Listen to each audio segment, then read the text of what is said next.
This is the free biogas what we have making in our home, where we are converting food waste into biogas. Here I will show you how to convert any HDP tank into a biogas. We are a startup company from India and we are looking for South Africa, where any companies or startups can convert this technology into a new product and they can sell.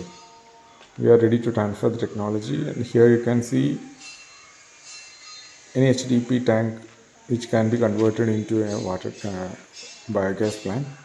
This is the inlet where you can put the waste into it, and inside the tank anaerobic bacteria will convert the food waste into biogas and liquid manure, and liquid manure will be collected in the here, and the gas will store into this balloon, and from this balloon it will go directly into the kitchen.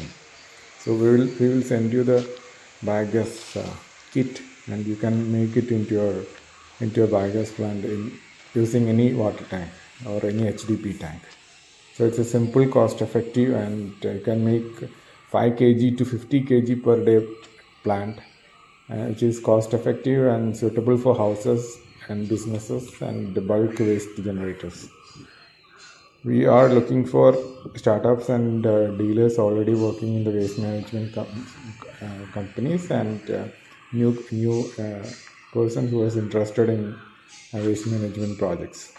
So we have given the phone number in the last, where you can WhatsApp or you can mail us, and our technical team will call you back. Thank you.